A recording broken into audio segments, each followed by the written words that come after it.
다윗의 아들이 이제 솔로몬이죠. 그 솔로몬이 이제 르호보암에게 왕위를 물려줬고, 르호보암의 아들은 아비야라고 지난 시간에 배웠습니다.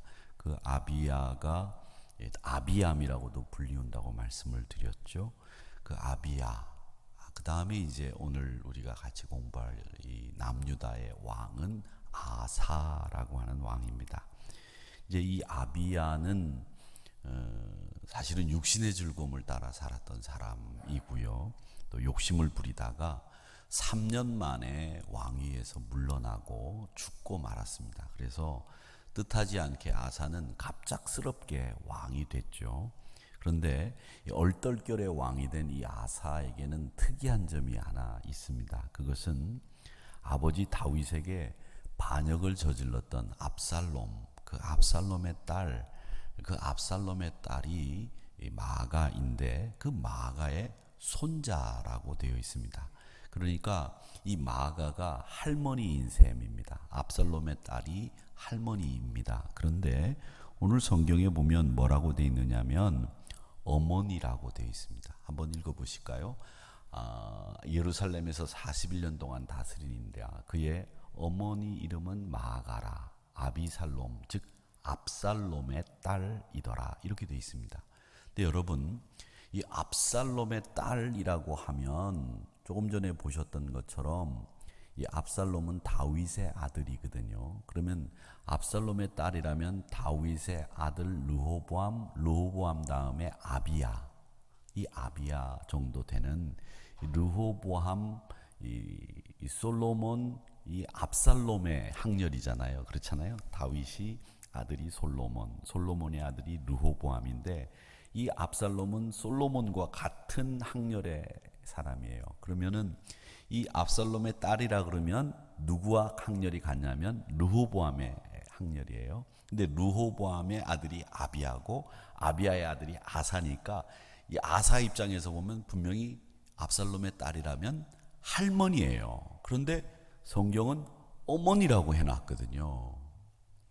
분명히 이게 잘못된 것 같아요. 그런데 공동번역 성경을 한번 볼까요? 공동번역 성경.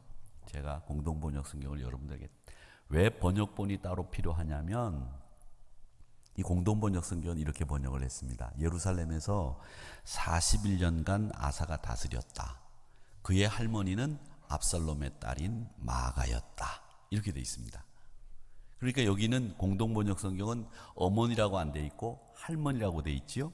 어떤 게 맞을 것 같아요? 할머니가 맞습니까? 어머니가 맞습니까? 할머니가 맞습니다. 어머니는 틀려요. 그런데 어머니는 틀린 표현이냐? 아니에요. 그것도. 왜?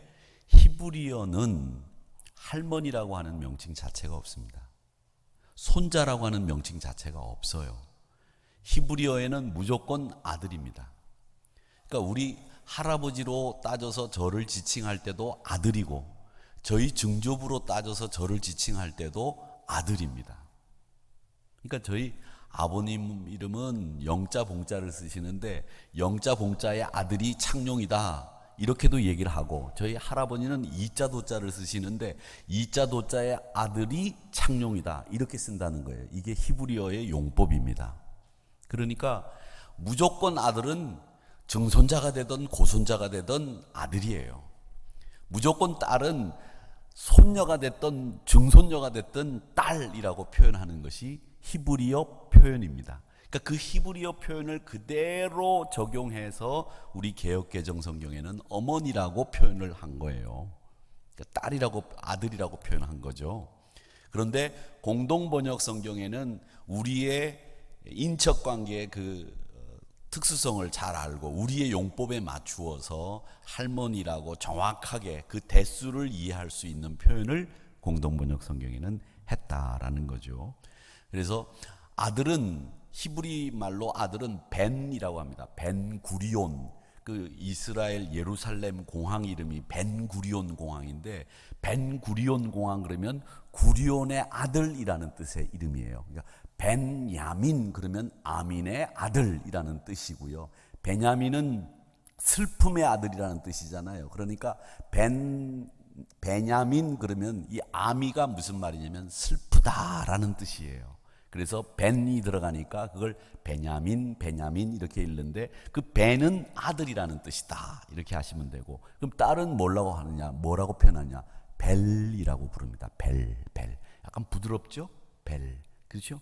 왜 아들은 그 스페인 말로도 남자 명사에는 찬 이렇게 합니다. 크리스찬. 그러나 여자 명사는 다르죠. 크리스티나. 이렇게 부드럽죠? 안 부드러우세요? 네, 안 부드러우면 할 수 없고 어쨌든 그렇게 해서 이 아사가 마가의 손자였다. 그러면 여러분 이상하잖아요. 할머니 이름을 왜 써놨겠어요? 아비살롬이 압살롬인데 아비살롬의 딸인 마가였다. 할머니 이름을 아사 이야기를 하면서 왜 써놨을까요? 그냥 성경에서 저자가 썼으니까 썼지 뭐 그걸 생각할 필요가 있겠어요? 그렇게 생각하시면 이 성경 공부를 못하는 거죠. 진전이 안 되는 거죠. 할머니 이름을 거기다가 써놓은 이유가 있을 거예요.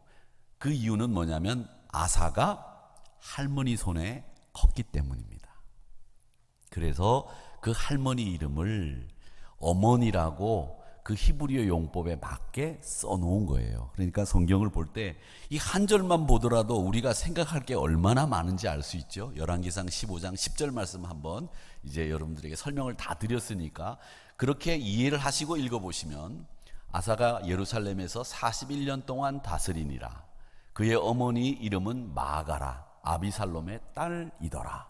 이 말씀 한 구절에서 이 압살롬의 딸인 마가가 할머니였고 또 그 할머니 손에 아사가 자랐다라고 하는 것을 알 수 있게 된다는 겁니다. 이 한 구절만 보더라도 이렇게 이 말씀을 보면 우리가 아사의 출생 배경을 알게 된다라는 거죠. 자, 그러면 아사라고 하는 왕은 어떤 왕이었느냐? 여러분, 북이스라엘 왕들을 우리가 다 같이 공부하지 않았습니까? 근데 여러분 기억 속에 북이스라엘 왕들을 공부하면서 북이스라엘 왕들 가운데 종교개혁을 일으켰던 왕이 있었나? 한번 생각해 보세요. 아무도 없었어요. 산당을 부수고 아세라 목상을 찢고 바알을 물리친 왕은 북이스라엘에는 우리 기억에는 공부를 다 했는데 아무도 없었어요. 그런데 남유다에는 간혹 이렇게 산당은 오늘 아사는 내버려 뒀다고 하지만 아세라상을 찢고 바알을 물리치고 우상을 버리라고 강요했던 왕들이 남유다에는 간혹 나온다는 겁니다. 그 중에 첫 번째로 나오는 왕이 누구냐 하면 아사예요. 이 아사가 종교개혁의 첫 번째 주인공입니다. 역대하 말씀이 15장에 보면 오늘 이 열왕기상 말씀과 똑같은 이 아사의 이야기가 기록되어 있는데 이 역대하 15장 16절에 보면 자기를 키워준 할머니, 이 할머니인 마가를 어떻게 했는지 한번 보세요. 아사 왕의 어머니 마가가, 여기도 이게 어머니가 아니라고 하는 거 아닌지 아시죠? 할머니입니다. 할머니 손에 컸습니다. 마가가 아세라에 가증한 목상을 만들었으므로 아사가 그의 태후의 자리를 패하고 그의 우상을 찢고 빠 기드론 시내가에서 불살랐으니, 이제 이 말씀을 보면 이해가 되죠. 할머니 손에서 컸는데 그 자기를 키운 할머니마저도 우상을 섬긴다고 왕위에서, 태후죠, 황태후, 상태후겠죠, 그 태후의 자리에서 패하고 할머니 더 이상 태후의 자리에 계시지 마세요. 이렇게 할머니, 자기 손으로 키운 할머니마저도 패하고 그 우상을 찢고 빻아서 기드론 시내가에서 불살라버렸던 종교개혁의 아주 그 진솔한 면을 보여주는 사람이 아사였다라고 하는 겁니다. 그리고 아사 왕은 한 번만 종교개혁을 일으킨 게 아니라 두 번에 걸쳐서 종교개혁을 하는데, 이 두 번에 걸쳐서 종교개혁을 하는데 첫 번째 종교개혁은 이방 제단과 또 상을, 아세라상을 없애는 개혁을 했어요. 그리고 건축 사업도 아주 활발하게 해서 성곽을 충실하게 세우고 국방력을 갖추었습니다. 근데 두 번째 종교개혁은 구스와 즉 이디오피아와 전쟁을 한 이후에 종교개혁을 하게 되는데 더 근본적이고 강력한 종교개혁을 하게 됩니다. 그 종교개혁을 하게 되는데 종교개혁 이후에 하나님 앞에 감사제사를 드려요. 그 감사제사를 드리는 장면이 역대하 15장 11절 말씀에 나옵니다. 한번 제가 읽어보겠습니다. 여러분 눈으로 잘 보시기 바랍니다. 그날에 노략하여 구스 이디오피아와 전쟁을 해서 승리를 한 다음에 노략을 해온 물건 중에서 이 말이에요. 소 700마리, 양 7,000마리로 여호와께 제사를 지냈다. 이렇게 되어 있습니다. 그러니까 여러분 소 700마리가 작은 거 아니죠? 소가 요즘에 뭐 500만 원씩 한다 그러면은 700마리면 5, 7이 35 얼마예요? 3억 5천인지 35억인지 뭐 제가 뭐 이 계산이 잘 안 되는데 어쨌든 무진장 큰 돈이죠. 작은 돈이 아니죠. 그리고 양이 7,000마리인데 제가 지난주에 그 양값에 대해서 말씀을 드렸는데 양이 비쌀 때는 60만 원까지 한다 그래요. 근데 그게 보통 가격이 떨어지면 30만 원까지도 하는데 보통 제가 시세를 잘 모르고요. 비쌀 때 60만 원이라고 하는 그 통계를 가지고 말씀드리는 겁니다. 50만 원이라고 한번 가정해 봅니다. 7,000마리면 5, 7이 35 얼마예요? 여러분도 뭐 계산이 그렇게 빠르지시는 않네. 그렇죠? 35억이에요? 아, 35억. 예. 소도 35억이에요? 아, 그렇습니까? 700마리면 그러면은 50만 원, 500만 원 하면 둘 다 35억, 35억이면 제사를 지내는데 드린 돈이 70억이에요. 제사를 지내는 데만 이렇게 많은 돈을 썼다는 거죠. 그러니까 하나님 앞에 온 국민들이 먹고 마시고 하나님 앞에 예배드리는 일을 위해서 70억이라고 하는 돈을 쓸 정도로 아사는 강력한 종교개혁을 2차 종교개혁을 통해서 시행했다. 이렇게 보시면 되겠습니다. 자, 그런데 이 종교개혁을 하고 난 뒤에 그러니까 이 아사가 여러분 기억할 것은 다른 건 기억하지 마세요. 유다에서 제일 처음 종교개혁을 일으킨 왕은 아사다. 그가 두 번에 걸쳐서 종교개혁을 했는데 70억이라고 하는 하여튼 무진장 큰 거금을 들여서 예배를 제사를 드렸다. 그 정도로 하나님 앞에 온전한 신앙을 가지고 있었던 인물이다. 이렇게만 기억을 하시면 되겠는데 이렇게 종교개혁을 했던 이 아사 왕이 이 나라를 든든하게 세워가는 것을 보고 누가 위협을 느꼈겠습니까? 북쪽 왕이 위협을 느꼈어요. 왜냐하면 이 종교개혁에 영향이 있었다는 거죠.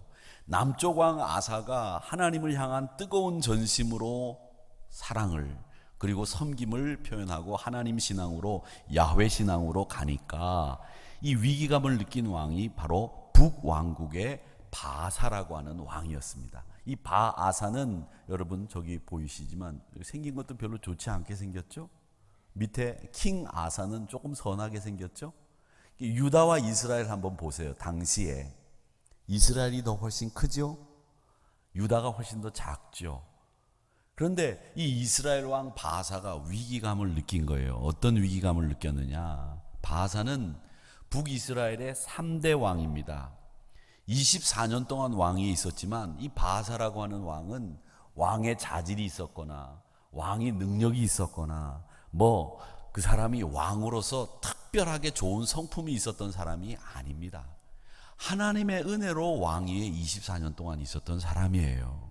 그런데 이 바사가 가만히 보니까 남쪽의 아사 왕이 종교개혁을 일으켜서 하나님을 전심으로 찾는 나라가 되어가는 것을 보고 이 북쪽 이스라엘 사람들이 남쪽으로 자꾸 이사를 가는 거예요.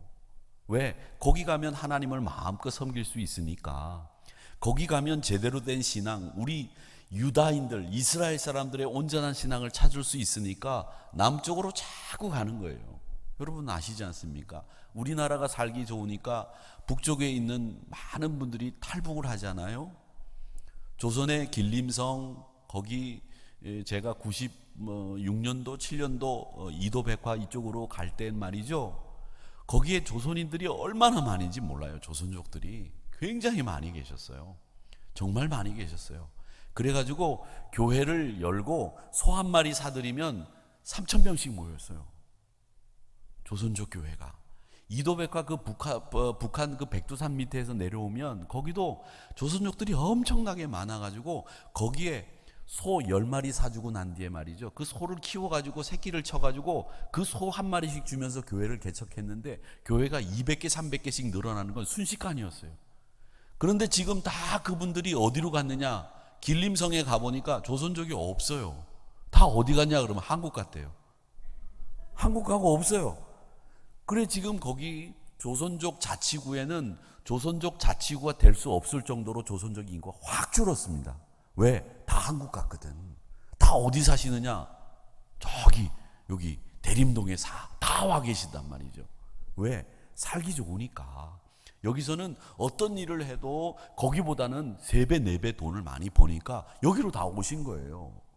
그렇듯이 이 북이스라엘 여기서 살기가 어려운 거예요. 우상을 섬기고 하나님 섬기지 않고 영적으로 갈급하고 이 모든 게 다 우상에 연결되어 있으니까 정말 하나님을 섬기는 나라로 가자. 그래서 자꾸 남쪽으로 백성들이 내려오는 거죠. 그래서 이 남유다로 이사 오는 것을 막고 이 위기감을 어떻게 하든지 극복해 보려고 하는 생각에 라마라고 하는 곳에다가 남쪽으로 백성들이 내려가는 것을 막는 요새를, 즉 검문소를 만들게 된 겁니다. 여러분 라마 지도를 한번 보세요. 라마 지도를 보시면 북쪽 이스라엘 디르사, 미스바, 게바, 라마가 있는데 라마가 그 국경 경계선상에 있죠. 이곳에다가 검문소를 만들어서 북쪽 이스라엘 사람들이 남쪽으로 내려오지 못하도록 했다라고 하는 이야기가 오늘 본문에 나오는 이야기예요. 그 라마의 성을 건축한 것은 북쪽 이스라엘 사람들이 더 이상 남쪽으로 내려가지 못하도록 했다라고 하는 거죠. 자, 그런데 이 라마의 성을 건축하고 있었는데 어떤 일이 벌어졌느냐면 여러분 저기 보면 다메섹 보이시죠? 저 다메섹이 아람입니다. 저 아람 군대 베나따색에 이 남쪽의 유다 아사 왕이 은금을 주고 말하자면 회유했어요. 아람 왕 베나따, 우리가 은금을 이렇게 줄 테니까 군사를 동원해서 저 이스라엘을 좀 쳐 주십시오. 연합을 한 거예요. 그래서 베나따시 이 북쪽 이스라엘을 쳐들어가서 저 미스바, 라마, 게바 여기를 다 쳤어요. 완전히 다 점령을 했어요. 그렇게 하고 아람이 철수를 하니까 이 아사 왕이 저 라마에 검문소를 짓던 돌들을 다 가져다가 새로운 성 미스바와 게바를 지었다라고 하는 내용이 오늘 본문의 내용입니다. 아시겠지요? 그러니까 오늘 이 지도를 보시면서 제가 설명을 드리니까 오늘 이 말씀의 내용이 그런 내용이란 말이죠. 그렇게 해서 미스바와 게바에 라마를 건축하려고 했던, 그러니까 백성들을 못 가게 만들려고 했던 그 검문소를 지으려고 했던 돌들을 가져다가 미스바와 게바에 백성들이 살기 좋은 성을 만들어 주었다. 누가? 아사가. 그 얘기입니다. 그래서 여러분들에게 이 지도를 보면서 말씀을 드린 겁니다. 오늘 열왕기상 15장 18절에서부터 나오는 이야기, 그 다음에 22절까지 돌과 제목을 22절 보면 한번 읽어볼게요. 22절 제가 읽어보겠습니다. 이에 아사 왕이 온 유다에 명령을 내려 한 사람도 모면하지 못하게 하여 바사가 라마를 건축하던 돌과 22절 없어요? 네, 띄워주세요.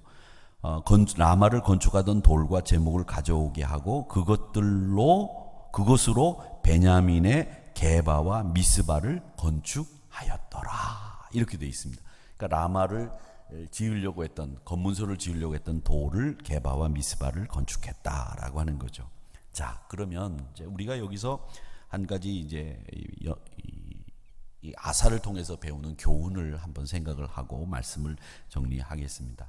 이 북이스라엘 바사는 아사 왕의 종교 개혁으로 인해서 위기감을 느꼈는데 비교 의식이 실패를 경험하게 한 거죠. 그 비교 의식이 얼마나 나쁘다는 것을 제가 말씀을 드렸죠. 그런데 이 전쟁을 하게 되는데 이 남쪽 왕 유다가 아람 왕 베나따스에게 이스라엘을 공격해달라고 왕궁 성전에 있는 은금을 갖다가 바쳐요.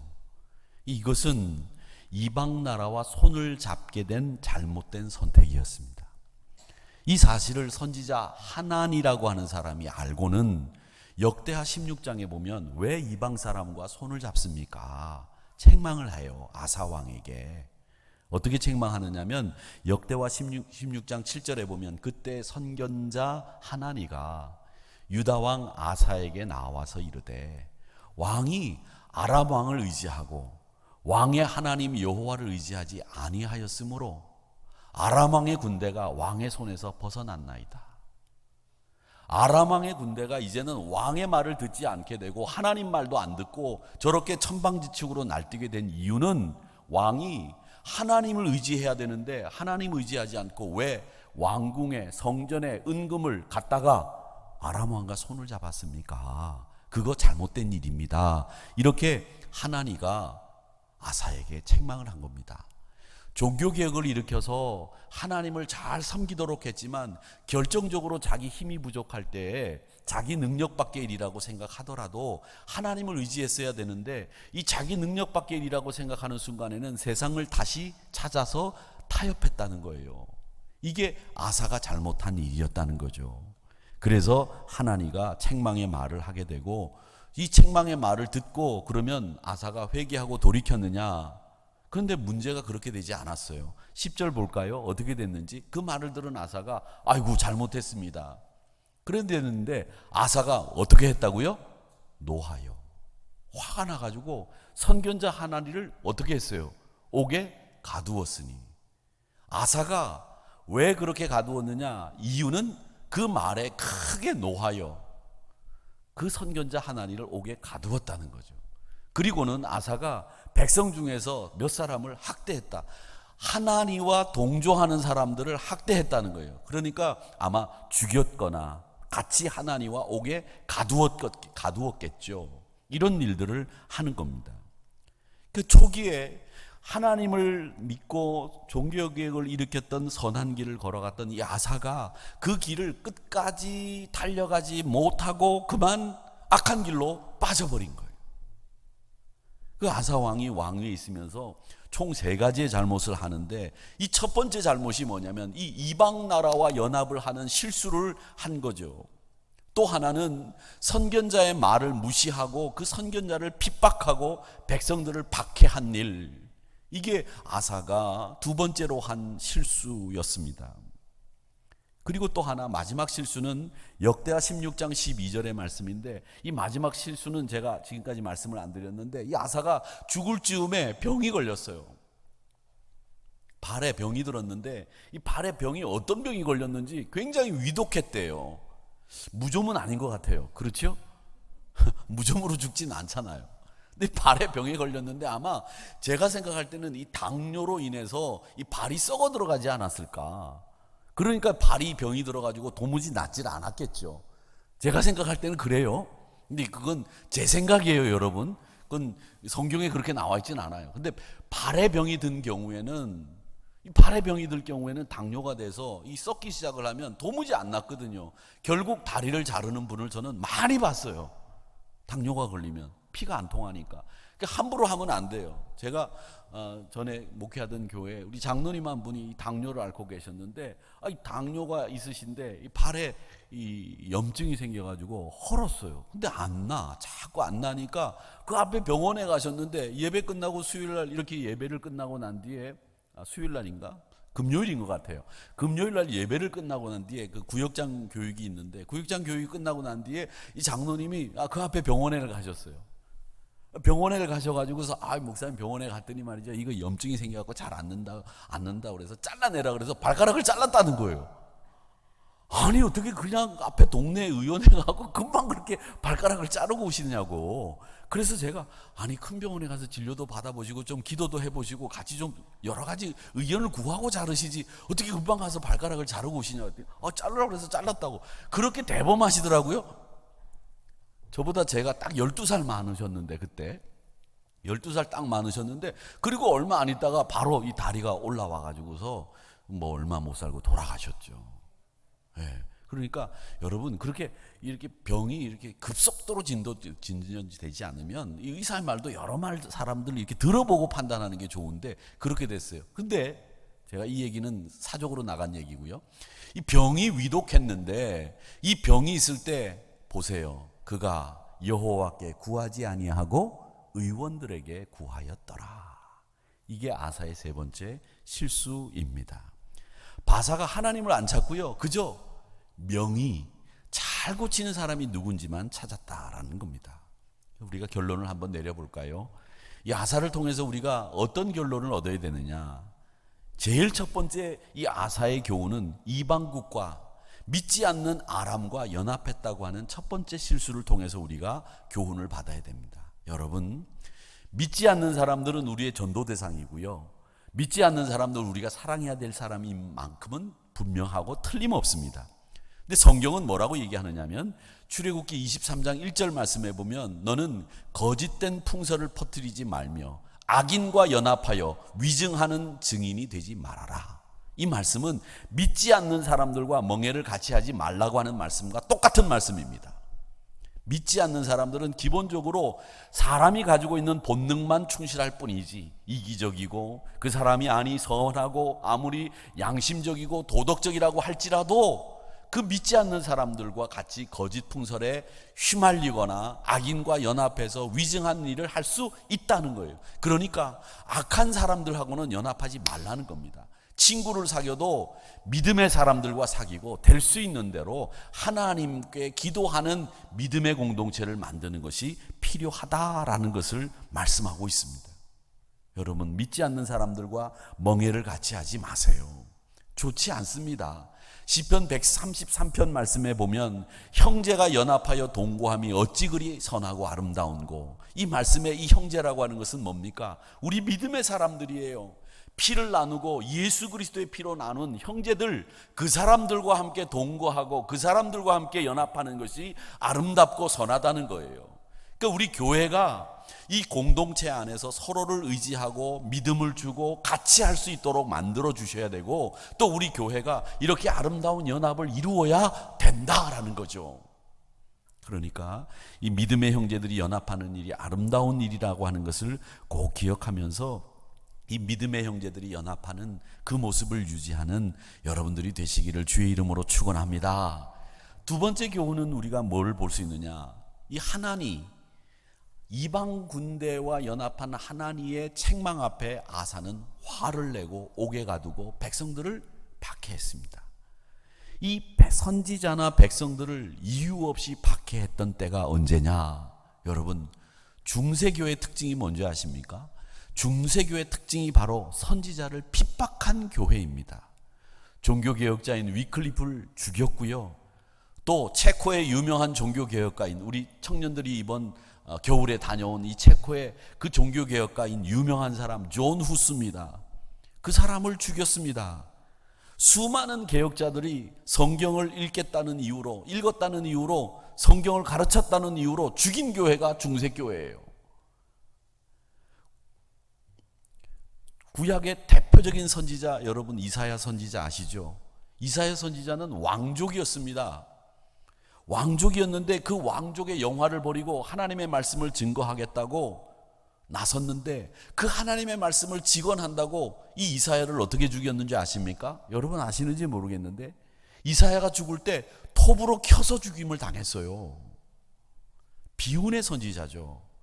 그 방대한 예언서를 남긴 선지자로 이스라엘 사람들이 제일 좋아하는 선지자인데, 유진 피터슨이라고 하는 영성학자는 이 이사야 선지자를 굉장히 높게 평가하고 있습니다. 그 사람은 이 이사야 선지자가 갈망의 영성을 가지고 있는 사람이다. 하나님 나라에 대한 갈망을 가지고 있는 그 영성의 소유자가 이사야 선지자, 하나님 앞에 예배의 영성을 가지고 있는 선지자가 이사야 선지자. 그렇게 유진 피터슨은 이 이사야 선지자를 굉장히 높게 평가하고 있는데, 이스라엘 사람들도 가장 좋아하는 사람이 이사야 선지자예요. 그런데 그가 하나님의 말씀을 직언했다고 톱으로 켜서 죽임을 당했다는 거예요. 이렇게 선지자를 박해한 시대와 사람들이 있었는데, 우리 믿음의 사람들을 박해하고 핍박하는 일이 얼마나 어리석은 일인지 역사를 보면 우리가 알 수 있어요. 마태복음 5장 10절에서는 뭐라고 얘기하느냐? 의를 위하여 박해를 받는 자는 복이 있나니 천국이 그들의 것입니다. 이렇게 말씀하고 있거든요.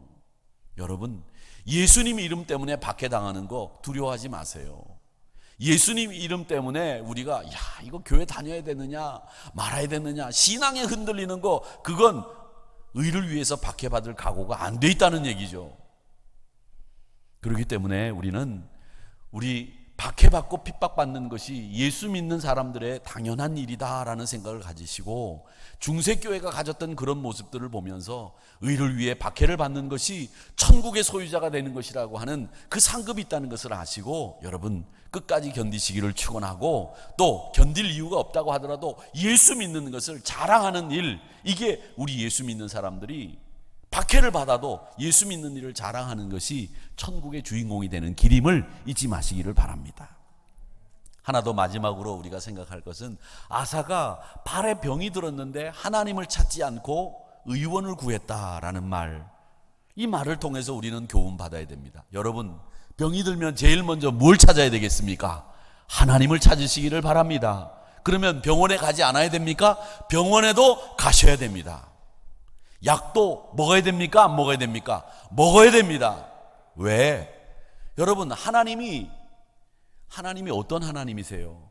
온 우주 천지 만물의 주인이신 하나님이십니다. 약의 주인도 하나님, 의사의 주인도 하나님, 병원의 주인도 하나님, 우리 대한민국의 주인도 하나님, 하누리교회 주인도 하나님. 우리는 이 하나님과 예수님이 온 우주 만물의 주인이 아닌 것이 없다고 믿는 사람들이에요. 그 하나님이 과학자들을 통해서, 의사를 통해서 약품도 개발할 수 있도록 만들어 주신 거고요. 그 약의 주인도 하나님이세요. 약의 주인도. 왜 약의 주인이 하나님이 아니라고 생각하세요? 그건 하나님의 전지전능을 무시하는 거죠. 부인하는 거죠. 하나님이 온 우주 만물의 주인이라는 것을 스스로 부인하는 거예요. 하나님은 주인이 아닌 것이 없어요. 온 우주 만물이 다 하나님의 것이란 말이죠. 하나님께로부터 오지 않은 것이 아무것도 없다고 고백하는 사람들이 우리란 말이죠. 그렇기 때문에 약도 의사도 하나님이 주도하시는 거예요. 그러니까 그 손에 맡겨서 약물을 투입받고 의사의 진찰을 받는 것도 하나님의 섭리 가운데 되어지는 것이란 말이죠. 그러니까 병원도 가야 되고 약도 먹어야 되는데, 그러나 더 중요한 것은 우리 마음의 중심이 누구를 찾아야 돼요? 의원을 찾는 것보다 하나님을 찾아야 되는 거예요. 먼저 하나님 앞에 기도하고 나음 믿기를 위해서 하나님 앞에 간절하게 무릎을 꿇을 때에 하나님이 약을 통해서, 의사를 통해서도 고쳐주시는 거예요. 아시겠습니까? 야고보서 4장 2절 3절 말씀 볼까요? 네가 욕심을 내어도 얻지 못하여 살인하며 시기하여도 능히 취하지 못함으로 다투고 싸우는도다. 너희가 얻지 못하는 것은 구하지 아니하기 때문이요, 구하여도 받지 못하는 것은 정욕으로 쓰려고 잘못 구하기 때문이다. 하나님의 영광을 위해서, 하나님 나라를 위해서 우리가 구하게 된다면 하나님이 얼마든지 응답하신다는 거예요. 이게 하나님의 약속입니다. 여러분, 하나님 앞에 먼저 구하시기를 축원합니다. 그렇게 할 때 우리 믿음의 사람들이 신앙을 똑바로 가질 수 있는 거예요. 그래서 역대하 15장 12절 말씀에 보면 이런 말씀이 있습니다. 마음을 다하고 목숨을 다하여 조상들의 하나님 여호와를 찾기로 언약하고. 이게 우리가 오늘 세 번째 받아야 될 교훈입니다.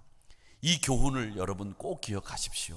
믿지 않는 사람들과 괜히 멍해를 같이 하지 마세요.